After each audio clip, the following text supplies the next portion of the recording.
All right, this is Love After Lockup, Season 3, Episode 40, The Hallway Handoff. All right, so we start off with Stan, the old man, and Lisa. Lisa stayed at her hotel, and she trying to just process that fight that her and Stan had. Like, dang, how can he just be so insensitive to my needs at this moment? Because I got these kids, and my kids need me. And this fool, right, he just brushing it off like it ain't nothing. So I don't even know if I want to talk to him at this point. Like, I don't know. Like, I can just take him or leave him if that's how he want to treat me, right? So Stan over here, he at home, and his friend Dash come over, and his friend like, oh man, you still in your pajamas, huh? Y'all been busy or something, right? Like, what's been going on, hey? He like, man, I'm just, just I'm busy from the trauma of last night. And he like, dang, what happened? Is she in the house? Where she at?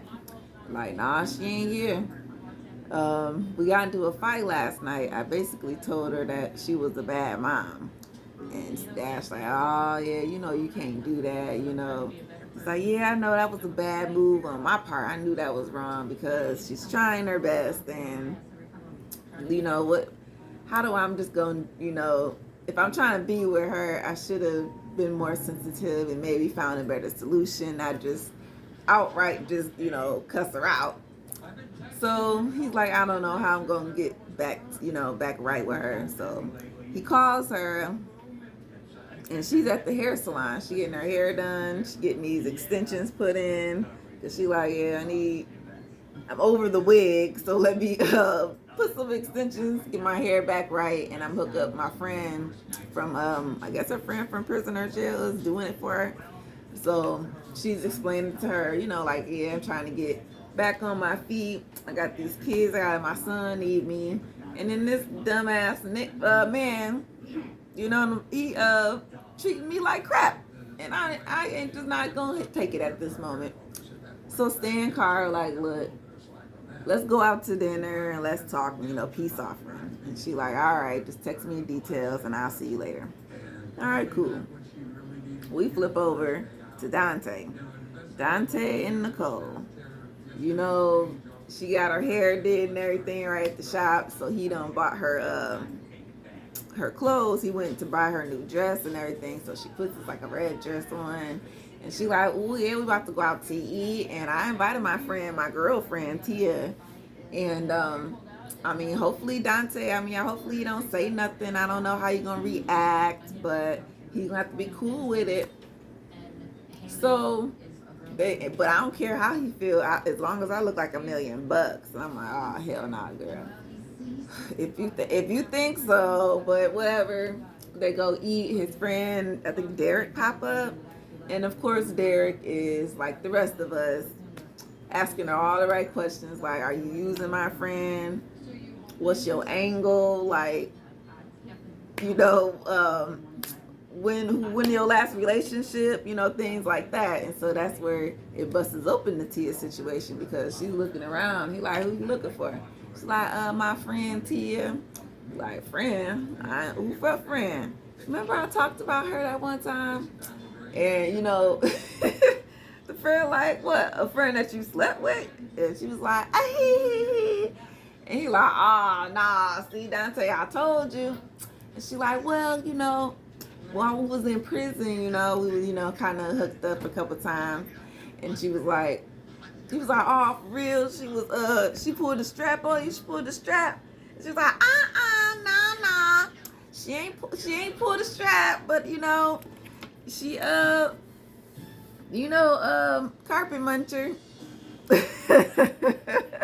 Sorry, I got my kid like right there, so I can't be too,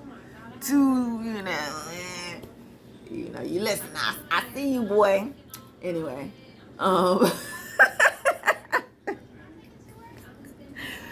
look, she was like, nah, look, she, I ain't do nothing, whatever, but it was like maybe 6 girls in there, and 4 of them I was with, and her friend trying to co-sign with her, trying to make it seem all good. And Derek like, bitch, I don't believe none of y'all. Y'all both is out here lying. Y'all both out here to get Dante. And Dante, you don't see this? And he like, what? For real? So she like, man, I ain't about to take all this mess. So she go outside to call Tia. And Tia like, yeah, I can't make it. I'm sorry. You know, I'll catch y'all next time. And Dante come running behind her like, who the fuck is that? Who is that? You got me looking crazy out here to my friend. You embarrassing me. And she like, God, Dante, just calm down. It's nothing. It's just my friend. I'm like, oh my Lord. The fool does not see that she is using he. All right, so we got Brittany and Ray. Ray has been in the halfway house for like a couple months now, and he's on his way home. So of course, Brittany is very excited. She's preparing for him, and you know, they have not had any time alone since their first time together, and she's so excited because when he's gonna have to be untethered, which means he's gonna have to be stuck in the house on lockdown for another couple months. So she's like, yes, I get to have my man with me every day for 2 months straight on lockdown. So we can literally just get to know each other and love each other and all that, you know, live in fairy tale land. But of course he brings up her parents, like, so, you know, I gotta meet them. Are they gonna be there? You know, whatever, at some point. And she's like, yeah, of course, you know, with a smiley face, but she knows in the back of her mind, like, yeah, my mom is not really feeling the situation, nor my dad's, but I'm just gonna act like everything good until, you know, they actually see each other, and then we'll see how it goes from there, you know. All right, fine. And then she, you know, proceeds to tell us about their sort of sexual life while he was locked up. They would just do video chats, and she would, you know, put on the show for him, and it is what it is. We flip to Rachel and Doug. So Rachel and Doug, they are, I guess one of my second favorites. I don't know, that's because they got like a lot of drama, honestly. And they just started off with drama, besides Stan and Lisa and Dante and old girl. But like they got like a different type of drama, you know what I'm saying? You know, he's like, look, my family don't even know I'm here, so how about I pop up, surprise them before Father's Day. Catch-22 is, it's the weekend, which, you know, Father's Day is always on a Sunday. So we're guessing he's trying to go on a Saturday. And she's like, man, I don't know if this is right. You know, Rachel, like, this is basically a violation of his probation. And he's like, well, you know, I'm calling the officer, and she's just not answering. So I'm just gonna leave her a voicemail, just telling her, like, look, I'm gonna be at my dad's house. I'm gonna be at this address. That's where you can find me. Click. And she like, I don't know. This is like risky because he just got out. I don't want him to go back in. Like, but we're just gonna, what is it, like a couple hours away or something? I don't know. But look, we're just gonna go ahead and do it, and hopefully everything works out right. It's, you know, I'm just not sure about his family, because her family, his family, a little bit different, you know, different sides of the track. He grew up more on the lower income side of, you know, life, like most of us, you know what I'm saying? But being white, we all, you know, we would call them trailer trash, you know, basically up around here. But it's basically the white hood, and they the same as us on our black hood. But you know, Rachel's like, I just hope that nobody's gonna, you know, nothing's gonna pop off, that these people are not on that do not see list, because, you know, you can't be around certain people like with felons or guns and things of that nature. So hopefully this trip goes well. So Anissa is all excited because Jeff gave him a little day pass. You know, he gets to get out for like 3 hours. So they're gonna go out to a shopping store, get him a few things, and possibly get down in a dressing room. Because Mama talking about, it's been about 6 years, so, you know, she is just hot and bothered and just ready for her Jeff. But, you know, she gets there, and she calls Jeff, and He's like, oh shoot, baby, you know what? I got some bad news. She's like, what? He's like, I ain't gonna be able to come out today. They supposed to put this ankle monitor on me, and they told me that's gonna take all day, or take up all the time. So they have to reschedule my day pass. It's like, oh, are you serious? I can't believe it, man. I was ready. Like, I'm here. I was just excited, it's just so emotional. Like, do you not understand the stress that I feel when I have to do this? He's like, yeah, no, baby, I'm sorry. It's, I can't help it. I'm sorry, but you got $100 on you, something? Cause I need to buy some stuff. Didn't I just give you $100 like last week or so? Yeah, but man, stuff is expensive in here. So but I need a few more things. You just gotta drop. What you do is you take the bag and you drop it off at the picnic table, and then I can come out and get it. And she like, oh, all right. He's like, you gonna do it now? It's like, yeah, I'm gonna do it now. All right, I love you. All right, I love you too. I'm like, really, $100 that he like? How did he just spend $100? What is you buying up in there? That's $100. Are you serious? Drugs. Jeff is doing drugs. It is what it is. And Issa was, of course, bummed out. Like, God damn it, I'm horny as shit, and I can't do anything. I can't see him. And then she remembers like something her friend said to her, which was, Jeff is like a dog. You feed him, of course. You feed him so many times, of course, it's gonna keep coming back. Like, man, it's just running through her mind. Like, dang, is my friend right? I guess he is right. I'm just the dang dog feeder at this point. So we flip to Brittany and Ray. Ray about to get out, and she has her sister doing her makeup and things. So I'm like, is this gonna last all day? She's like, yeah, girl, don't worry, it's good. She's like, well, even though my parents don't know that he's home, my sister knows. So, but we're like best friends. We talk all the time, so she's not gonna say anything. I hope so, or type deal like that. She's like, well, I'm just so excited for Ray to come home. I'm gonna go pick him up, and we're just gonna live the best life, because he's gonna be on lockdown with me for 2 months. Ooh, like, just excited. And she goes to pick him up, and as she's waiting for him, his grandmother comes. Like, grandma was whipping and pulled up in that parking lot, and she's like, wait a minute, I thought I was supposed to pick him up, not grandma. So we have to see what's up with that. Now, I wasn't calling the white trash when I was talking about where he was from, but he definitely got white trash tattooed on his leg, as a product of his environment. So I get it. It's not like a horrible tattoo, but he understands where he come from and where where he's been. So he embraces it. So I thought that was kind of neat. Ooh, Stan think he's slick, man.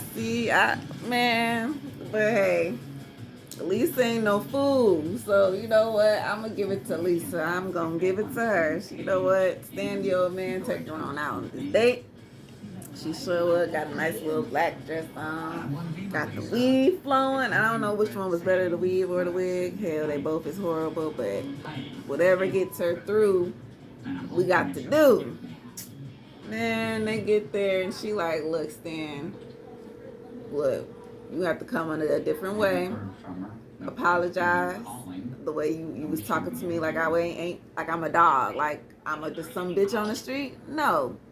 We rewind, and don't suck that wine. Like you say, yeah, I'm skipping that wine today because you said, man, I was out on that road. I just ain't gonna do that no more. So he blaming his behavior on the wine, and he apologized to her, and she like, look, I'm not gonna let you go. Look, we're gonna take this slow. I'm gonna give you another chance, but it's gonna be on my terms. It used to be on your terms, but now we walking down to my street today, okay? And he like, look, Lisa, he grab her hand and stuff like, I'm sorry, I love you, I want to get to know you, and you know what, we should talk about this in a more quieter setting. And she like, Yeah, well, I know what you mean, buddy. Go back. Yeah, go back to my place. And she's like, yeah, okay. Well, by the way, where you been staying? At the motel, and you gonna give me my money back for that? He's like, yeah, I will. No problem. So we gonna go back to my place. You know, let's talk. Let's cuddle. Let's Yeah, I wish I could go back in time and take it back. Bitch, Lisa picked up that dang strawberry because she was like, her whole face changed, and because I'm like, she like, oh shit, I'm back in it, bitch. Go put this nigga in this straight jacket, okay? So Dante and Nicole's out there arguing, after she taking this car with his girlfriend. Dante like, yeah. I'm spending all this money on you, and you out here embarrassing me in front of my friends. You out here talking to other people. And she like, oh my gosh, Dante, you need to stop. Oh my God, you acting up. You blowing it out of proportion. It ain't even like that. Like, you're like, but man, I ain't even, you didn't even stay in my house. You ain't let me touch you. You ain't let me do nothing. Okay. Like, look, I'll come over your house then, and we'll see how I go when I get there. So they go back in, and they say bye to the friends. They take another shot and stuff. And of course, Derek is like, look, my friend is basically a fool. Like, I'm not liking this girl. He telling her, yeah, you ain't gonna be here in 2 months.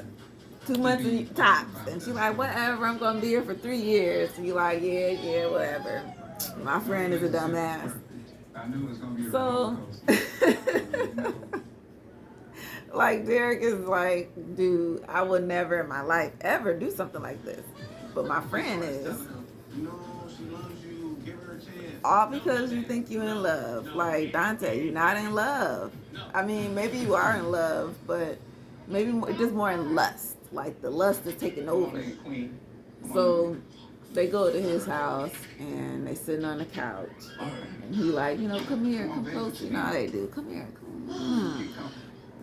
Oh, okay. So he's trying to rub on her, kiss on you. I'm kiss on you.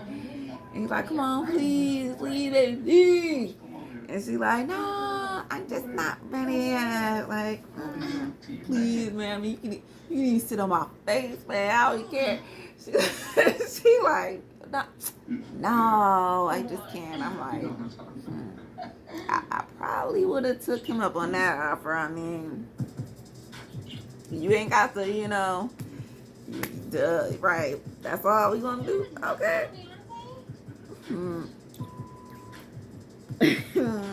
But she refused, and he gonna go up in his room and grab the goddamn torso, talking about, well, I'm all ready to go now, so it's my only option. I gotta break out the torso. I'm like, oh my God, he don't throw that shit in the goddamn trash. And she go into her room, getting all ready for bed, and she get a phone call. And who is it? It's not Tia. It's the other ex, which is a guy. She's like, oh my God, I miss you so much. I can't wait to see you. I'm just out at a friend's house, but I'll catch you later. I love you. Bye. I'm like, really? Dante, playing you to the left, to the right, to the back, to the front, to wherever direction that your ass can see.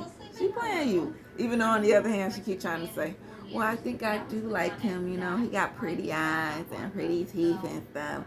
And, he do a lot for me, so I can kind of see a future, but I just don't know yet. And I'm like, girl, I just like she just want to play the field. She want to have her cake and eat it too. That is what it is. She want to have fun. She young. If Dante, you might as well just tell her, let's be open, and then she can do everything she want to. You can do maybe something you want to, and then hey, she come back home and y'all be good. So Dougie and Rachel, they pop up at Mama and Daddy house. Everybody's there. Everybody's happy and surprised to see him. Oh my God, Doug Jr. here, because his dad's name is Doug. His brothers, his sisters. His mom was actually in the house. I think she didn't want to come out, so he would have to either go in to see her. I think she just probably didn't want to be on camera. But you know, it was a pretty good moment. You know, him and his dad had a little cry moment. Like, you know, everybody was just so happy to see him. His nephews.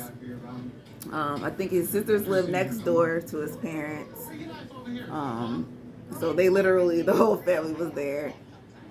He's telling his dad how much, you know, he misses them. He notices that his dad isn't the healthiest as he used to be. Like, geez, my dad was like the giant, you know, his hands were huge. Like, now he's just, I think, like liver disease or liver cancer, something is taking him down.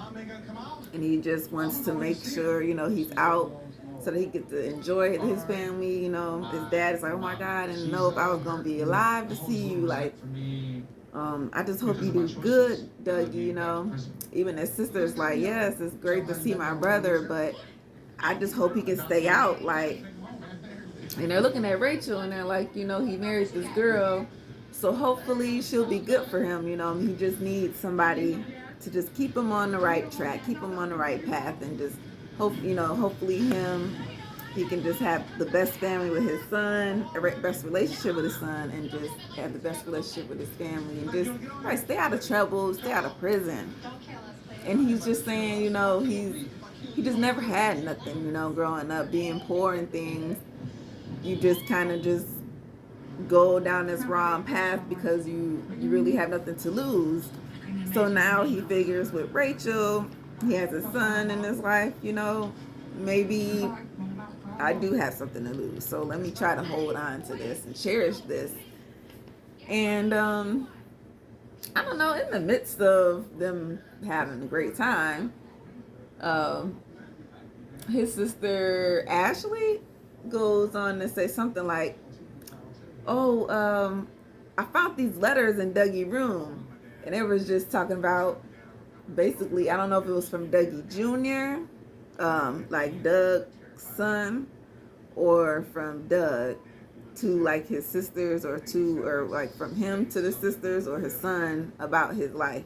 And it was basically saying how his life was just bullshit, and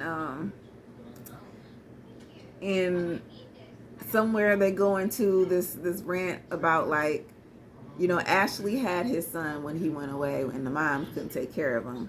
And I guess Ashley wasn't treating him the best. So maybe little Dougie was lashing out and maybe wrote some bad letters against her.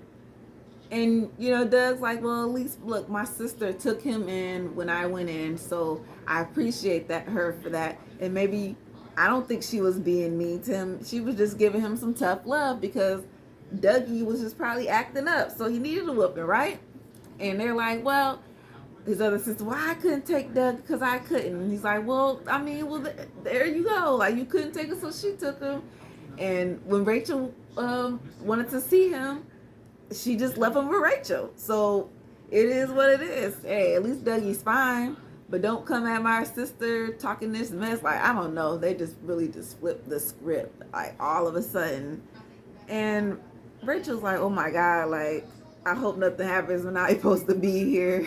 Like, he on probation, we're not supposed to be here. He can go back to prison. And little Dougie is crying, like, stop that, stop. And he like, God damn it, fucking bitch. And I'm like, hell, they family is crazy, okay?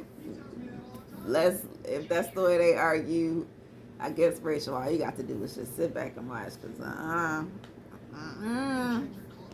or hell, nope, leave his ass there. Y'all fight. Me and little Dougie is about to bounce, like, because we ain't got nothing to do with this. Let his ass take his ass back to jail. Alright? But anyway, that was Love After Lockup. Good episode as always. You know, I guess we'll get next week will be some more crap, some more bull, some more foolish. It's just amazing. Right now, it's just entertaining. So, peace out, y'all. What is this? A little late than ever, but who cares? As long as it's here before the next one is up. So, peace out, y'all. Thanks for watching.